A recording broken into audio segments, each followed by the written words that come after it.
Hey folks, it's Dr. Brenda, money coach and the creator of the Gutsy Women Club, where women dare to dream and take bold actions to follow their heart's journey. So I've got the hood of my RV open. By the way, please subscribe. Follow along on this crazy journey with me and my 3 cats. So I've got the hood of my RV open. I'll tell you what, there are things that I have never done before that, thanks to YouTube, I can do just about anything. And one of those is changing my oil. Now, I'm not going to go underneath. I don't have a second person to do that and show you how it's all done.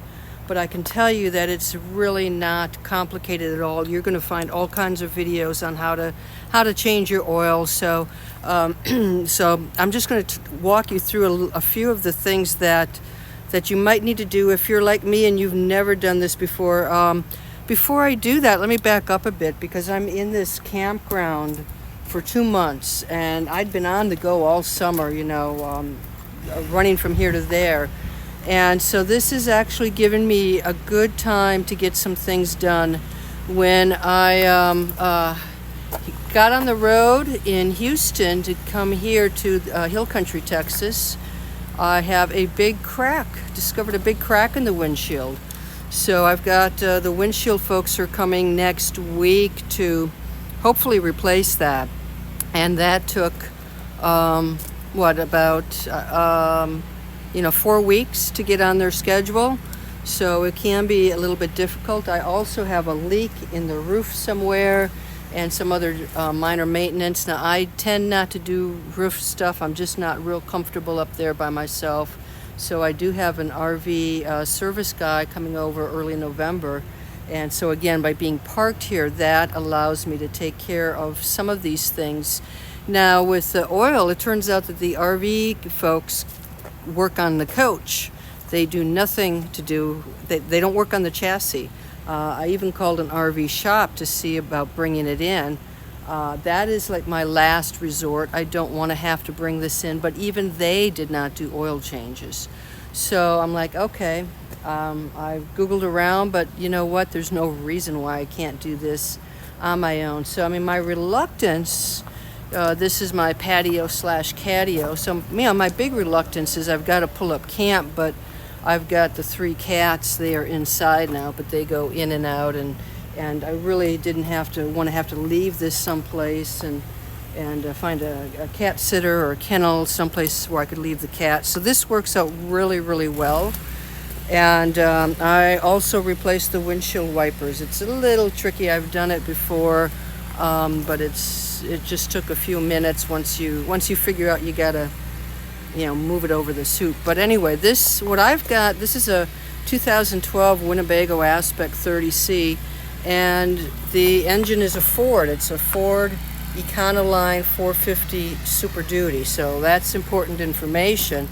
And I hadn't even unlatched this until I worked on the oil, and a guy gave me a clue. He said on one of the videos, he's like, look to the right of this, and this is where you're going to find your latch system. And that's exactly where it was, so that's good. If you don't know what kind of oil you need, if you can see that already tells me what I need. 5W20. Okay, very important, get the right kind of oil. I changed the oil filter, which was really easy. I just took this, or the air filter, the air filter. So I just, was able to remove this and click this off and put the filter in.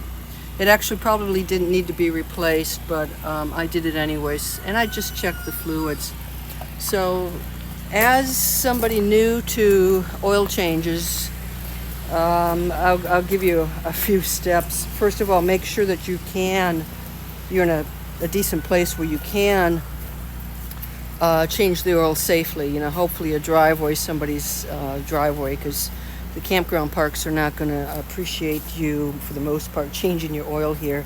But I'm going to walk you through some of the steps and some of the tools that I needed, because, again, having never done this, some of you may have never done this either.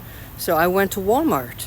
And so Walmart has these really nice bin things to catch the oil. So once it drains down, what you've got to do is unscrew this, and you can see the oil will just drain down into that. You can shut it again, and it was real easy to change the oil. I have to admit, it was real easy. I used a wrench to loosen up the nut, pulled the nut out, the oil came down, and then I bought this guy. So this allowed me to get around the oil filter also on the bottom of the RV, and loosen up the oil filter and pull that off. This is a mat, so if you do drop oil anywhere, this mat is good at soaking it up. There's also a bag of some type of powder mix that I also bought, so if I made a mess or dropped any oil on the ground, I could use that and clean it up very easily. And then the funnel, so the funnel really helped.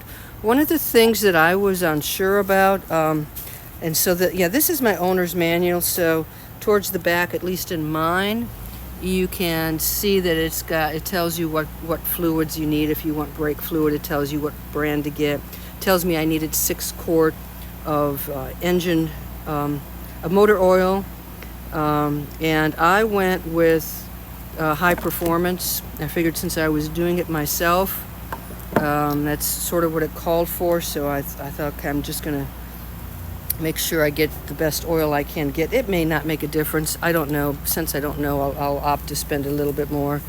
So I drained it out, put it in here, and then I changed the oil filter. If you don't know the size of the oil filter to get, the size of the air filter, like when I go to Walmart, there's a little electronic pad, so I could put in the year. It's a Ford, it's a E450, and it would tell me if I wanted a Fram or whichever brand. It would direct me to exactly what air filter or oil filter I needed. So that's how you find out. Once I had the job done, I had the oil in the container, and I used the funnel to pour it back into the old. I got a 5 quart and a 1 quart container. I poured it back into the 5 quart container. I learned, and then I had to recycle it. So check to see how to recycle everything, because this is a chemical you don't want to.